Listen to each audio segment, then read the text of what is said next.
যারা আমার হেটার্স আছেন, আমার বিরুদ্ধে ভিডিও মেক করেন ছোট ছোট 2 সেকেন্ডের 5 সেকেন্ডের গুলো একসাথে করে, তাদেরকেও আমি অন্তরের অন্তঃস্থল থেকে ধন্যবাদ জানাই। কারণ অন্তত আমার আলোচনাগুলো আপনি শুনেছেন। আমার শত শত ঘন্টা ভিডিও না শুনলে আপনি এই 10 সেকেন্ডের 5 সেকেন্ডের ভিডিও বানাতে পারতেন না। তার মানে আমার আওয়াজ আপনার কানে পৌঁছেছে, আপনার ঘরে পৌঁছেছে। আপনি যখন ভিডিওগুলো বাজিয়ে শুনছিলেন, আপনার স্ত্রী, আপনার সন্তান, আপনার কাছের লোকেরা হয়তো শুনেছে। আলহামদুলিল্লাহ যে আমার কথাগুলো পৌঁছে গিয়েছে আপনাদের কাছে। সো আমার এই ফ্রি পাবলিসিটির জন্য আপনাদেরকে ধন্যবাদ। তবে সম্মান দেওয়ার মালিক হচ্ছে আল্লাহ। এটা আমার প্রতিও নসিহাত, আপনাদের সকলের প্রতি নসিহাত যে ওয়া তুইজ্জু মান তাশা ওয়া তুযিল্লু মান তাশা বিয়াদিকাল খায়র। আল্লাহ সম্মান দিয়ে থাকেন, আল্লাহ অপমান করে থাকেন। সো আমরা যেন সম্মান আল্লাহর কাছে চাই, আমরা যেন কনস্ট্রাকটিভ কাজ করে সমাজে ভালো অবদান রাখতে পারি, আমরা যেন কারোর পিছু লেগে না থাকি। আশা করি সবাই বুঝতে পেরেছেন।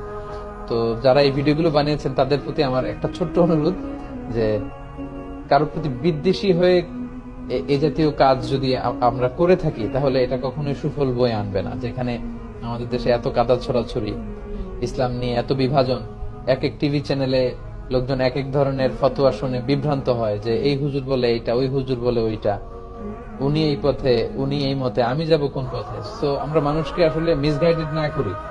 আমরা একজন মানুষের ভালো ভালো দিকগুলোকে যদি এপ্রিসিয়েট করার সুযোগ হয় সেটা যেন আমরা করি। আমরা যেন বিদ্বেষী না হই, কারোর ব্যাপারে হৃদয়ের জন্য হিংসা পোষণ করে না রাখি।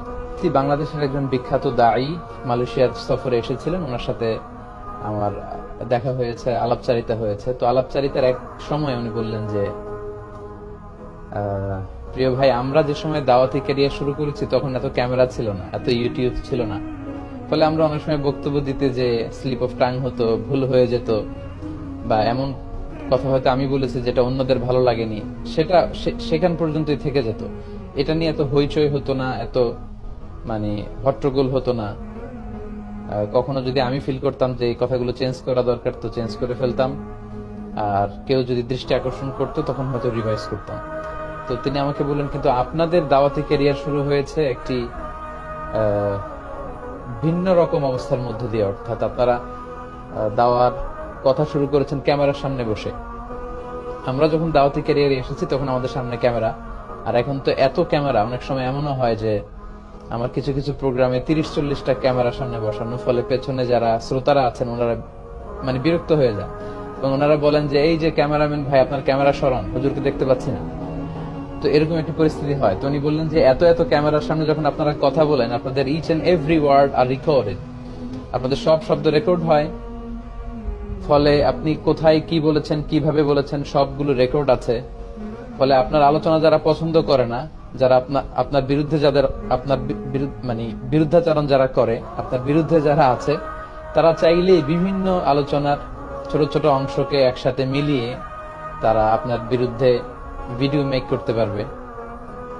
আপনি ভুল করেছেন, আপনি এটা বলেছেন, সেটা বলেছেন, এরকম ন্যারেটিভ তারা দাঁড় করাতে পারবে কাটা কাটা অংশ দিয়ে। কারণ কোন একটা আলোচনার আগ পিস যদি কেটে দেওয়া হয়, কনটেক্সটকে যদি উল্লেখ করা না হয়, তাহলে যে কারো আলোচনা থেকে যে কোনো ধরনের ন্যারেটিভ দাঁড় করানো সম্ভব।